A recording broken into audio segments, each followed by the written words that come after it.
Just weird.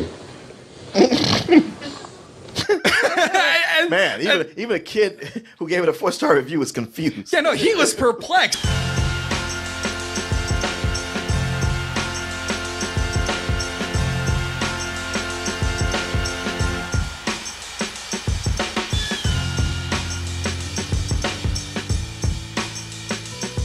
We're going to get into the next segment, which is Stardust, but here's the thing, because it's me, and I wanted to kind of mix some of these two things together. This is going to be a spoilery reaction to Venom. So what that means is we're going to be doing our regular Stardust segment, but we're going to talk about Venom, and I'm going to allow you to talk about Venom with spoilers included. So if you don't want any spoilers for Venom, leave. Because Stardust, people are going to be reacting to it. They're going to be bringing up things that are specific to the movie, and we're going to talk about it a little bit further deep. It's not going to be too much into it, but there definitely will be spoilers, and we definitely will talk about that stinger scene. So, spoiler alert, get out now. I don't want to hear it. That way we can get into what we need to get into. So, Martin. Yes. Venom, the $1 box office, the winner, the heir apparent to this weekend, the biggest October opening forever, $80 million. Sure. And people are not sure what to think about this movie because some people really enjoy it, some people hate it, they despise it. I might be a little bit in that camp. Whatever you can say about the movie, a lot of people have a lot of different opinions on that. And you know what? We have a venue in which we can talk about this. We have the Sunday service. We have the movie review extravaganza at doubletoasted.com. Go subscribe and go do all that stuff. But the people out there, there's people out there who's just looking over there out of focus wondering, look, I got opinions about Venom. If you were to download the app, Stardust. Oh, wait, what, Stardust? Are you telling me there's an app out there called Stardust? I believe so. Available on the App Store and Google Play or www.stardust.co, where you yourself can upload and download the app, where you can upload a 30-second review of movie trailers, of movies themselves, of TV show episodes. You can do all of that. And you yourself can become an influencer. Would you like to do that, Martin? Sure. You do it because you have it. Use the app. It's wonderful. And be sure to tag us and follow us at Stardust Double Toasted. You can hashtag us. You can add us. Do all those things. And that way I can see that you guys are watching and that you guys want to be featured on our Stardust featurettes, which we're doing right now. We have some reactions. Let's go and take a look at the trailer real quick just to kind of recap our minds about what happened this weekend because I know I sure as hell blocked it out. Are disposable. Like man and symbiote. This is a new race, a new species. A higher life form. Yep, that's how I felt coming out the theater. I was, fuck this! Ah! Stardust gives you the opportunity to be like, hey, you know what? I liked it, and I want people to know. Right when you go like, hey, that was awful, right, guys? Right, guys? And then Stardust gets to say, give people a chance to say, no, man. We actually like that. No, we really like it. And you're actually, the one who's fucked up. Exactly. And now we're going to start this whole thing with a 4-star review. We have Gearhound, who gave it 4 stars, really liked it. Let's see what he has to say. That was an incredible movie. It was like DC there for a moment at the start. But then when Venom came in, it completely changed the movie. But there's this weird scene where Eddie gets captured.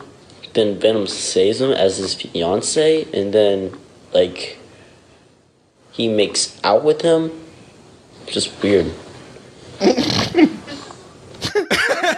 Man, even a kid who gave it a 4-star review was confused. Yeah, no, he was perplexed. And watching that, like you said, we're going to be spoilering some stuff. One, he didn't pay attention that it was his fiance, but two, that actually happened. So, did you see the movie over here? Yes. So he saw the movie.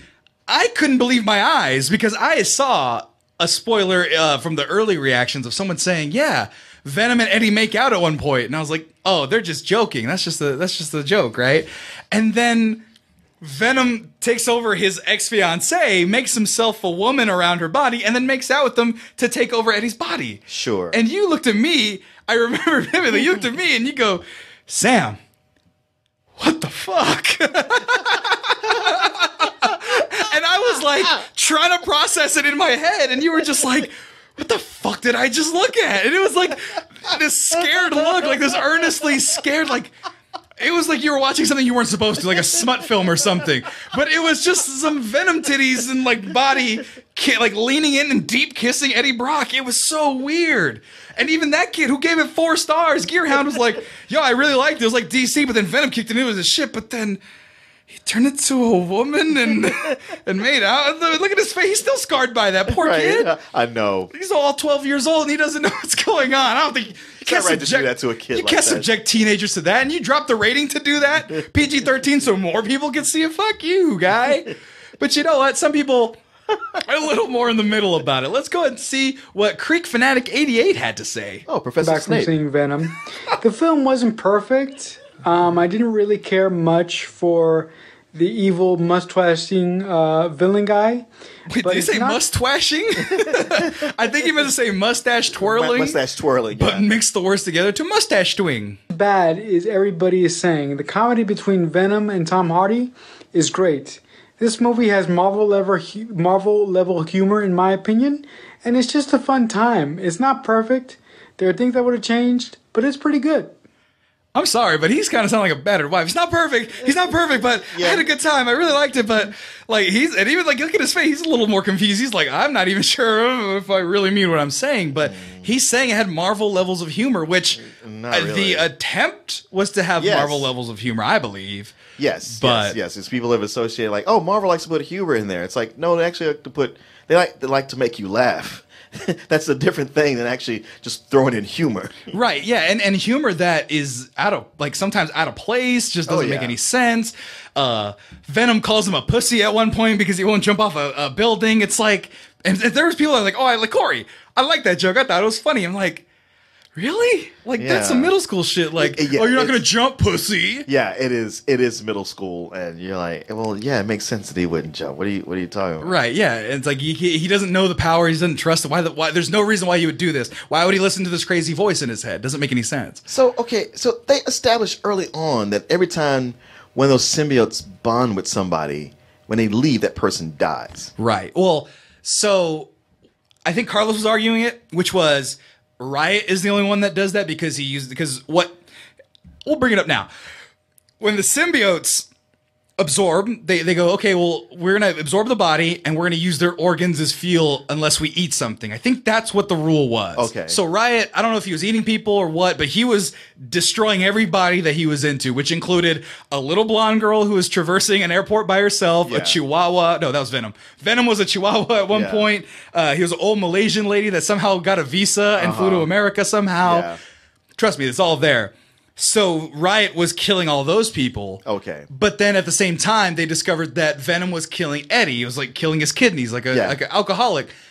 And then he goes, fuck you, get out of my body. And so he uses the ultrasound thing, the microwaves, and then he gets out of the body. And then they go away, and then he comes in, kisses him, and he comes back. And then they never address again that his body is dying from the inside. Right. So, and I know they have a discussion at the end where it's like, you can eat bad people, you can eat people sometimes, but it's kind of like, in the meantime, your kidneys are going to die. They're going to fail on you, and they're failing on you fast. Livers grow back fairly quickly. Your other organs, not so much. Right. But yeah, the whole thing with him taking over the fiancée just so she can kiss Eddie and retransfer Venom back to Eddie. I was like, well, shouldn't she be sick or dying? Yeah. I mean, like, that should have been like a 30 years worth of alcohol poisoning right there. Like, she should be fucked up, at least for the short little bit that she traveled, 2-3 hours. Yeah, she should have been fucked up. But the movie says, you know what? We're going to forego all that. We're not talking about that. We need the plot to move along. But speaking of middle schoolers, I'm sorry, this is a young man. I don't know if he's in middle school, but this is Harrison Ring, and he really loved this one. 5 stars. Who the hell's this guy? Hey. Is that Peter Parker from Spider-Man 3? Yeah. All right, Pete. Let's see what you got for for Venom. I'm sorry. Hey, stay out of there. Stay. Okay. Oh my God, Venom is a guilty pleasure for me. It's freaking epic. Very, very epic. The second, spoiler alert, the second after credits, you get to see a little sneak peek of Spider-Man Into the Spider-Verse. Venom is a guilty pleasure, and I love it so much. He is stoked about it, man. I bet he liked the Venom soundtrack, Eminem. He likes that shit, man. He's way out of sync. The thing that he did mention, though, that stinger for Into the Spider-Verse. Oh, yeah. Oh, that shit was beautiful. Oh, it was. Oh my god, that is the cheapest fucking move for this movie. It's like, yeah, and we know it was shit. Let's have you leave with a smile on your face. Like, yeah, that Spider-Man was great, right? Venom was cool, right? Yeah, it was fine. Yeah, I enjoyed it. It was I jokey. had a good time at the very end. Yeah, for those of you who haven't seen it yet, go stay till the end. Okay, so if you stick around for the first stinger, you're gonna be super disappointed. You're gonna laugh and go like, "Wow, that really stuck a exclamation point on the end of this turd." But if you stick around to the end credits, after the end credits, that 6-minute preview of Into the Spider-Verse, totally worth it.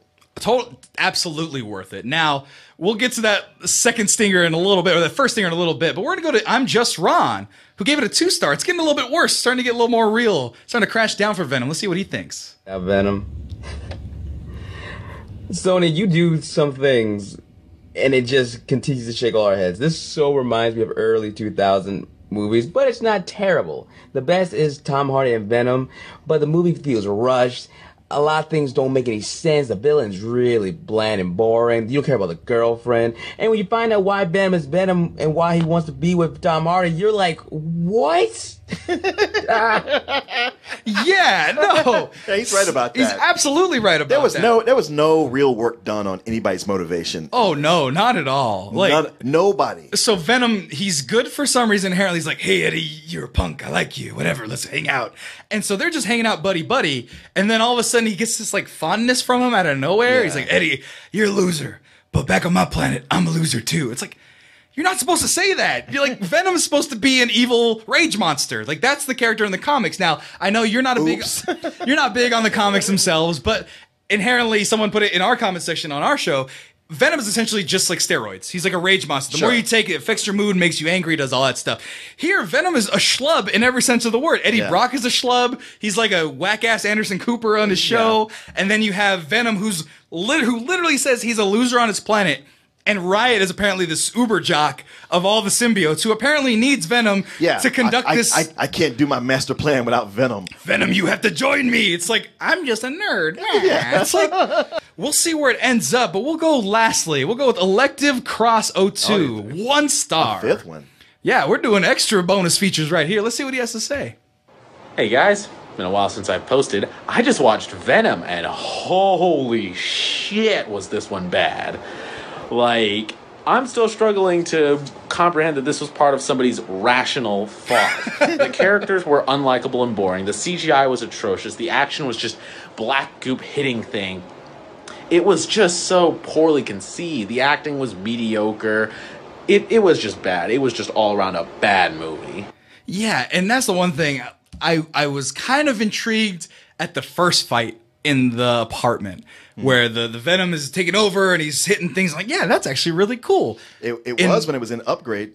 That too. Actually, we just saw Upgrade last night in the MCA After Hours, and that movie is amazing. But even then, that symbiote fight, I'll give it that. I was like, this is kind of interesting. Close quarters, nothing too loud. You're just talking bullets. That's cool. But then once you get to the other scenes where it's like, oh, it's Venom against army of guys and he's bulletproof. It's like this is just like a video game. You're not watching anything that's of any substance, you know? Like, that was actually really cool, but at a certain point it doesn't matter. There's no stakes to anything. You don't care. You know he can't get hurt because he fixes a broken leg. Right. He's able to eat people, and Venom's like, pile all their heads in the corner. I want to eat them all. And it's like, all right, now you're just getting too edgy for edgy's sake. Sure. It's that thing of, okay, what's the limit of his power? Right. And I know his weakness is quote unquote fire, which is everyone's weakness.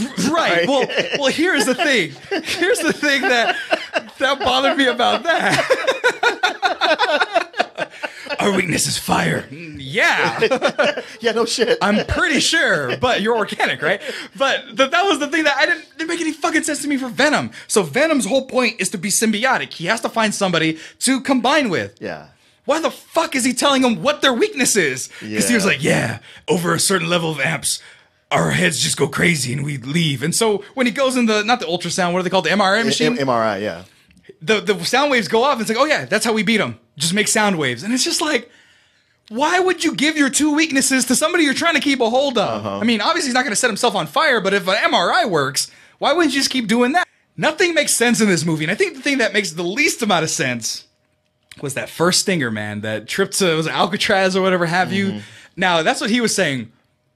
who was the guy? Is it Rikers Elective Island? Cross. Elective Cross was like, how was this idea of a movie on the rational mind of somebody at Sony who's like, you know what? This is how we're going to start things. And then you get that stinger, man, and it's just bad. There's gonna be carnage. Don't you dare clap, audience! Fuck you, audience, for clapping in that bootleg, you motherfuckers! I kept thinking redhead screech. Oh no! Like, and he's doing like this weird jaw thing, where he's like, "There will be carnage." It's like Mel Gibson in South Park. This was the line they were going to lead into their ultimate universe, their Carnage symbiote universe, and you have Woody Harrelson, God bless his soul, whatever mortgage he needed to pay off for this shit, because he's in it committing to whatever they told him to commit to. Because I don't think that's his own making. He seems like a rational guy. I don't think that's something that he goes, you know what? I'm going to say that of my own volition. So he's got to have some debts to be paid off because he is really trying to sell it. That, you know, when you're an actor and a script is given to you, it's not the final script. All you know is this is what it's about. It's a movie related to Spiderman, and you're going to play the main villain. Yep. Oh, well, that sounds like a juicy part. Yeah. Okay, I'll take that. Sign me up. All right, so what do I do for this work? You're going to be in the middle of a cage, and you're going to say there's a couple lines like, I could be a psycho, but we're not. There's going to be carnage. And it doesn't work in any way, shape, or form. He does it in any way of execution. Woody, that was awesome, baby. We want you to do it again, but just give it more oomph. I'm sorry. Someone in the chat, who was this? Chris Ayers, motherfucker. He put, was it not the Kyle from South Park? Yeah. No, it's exactly like that. It's just like that. God dang it! You know what? And when that comes out, you know what you can do? You can put your hand in your head, just like I'm Just Ron, and you can join Stardust and let us know what you think of those. So you know what? Be sure to sign up for Stardust. Go to our link, stardust.app.link/double-toasted, and become that influencer you've always wanted to be. And be sure to tag us at Double Toasted, and be sure to enjoy your time. Download the app on the Google Play and the App Store. Do it right now.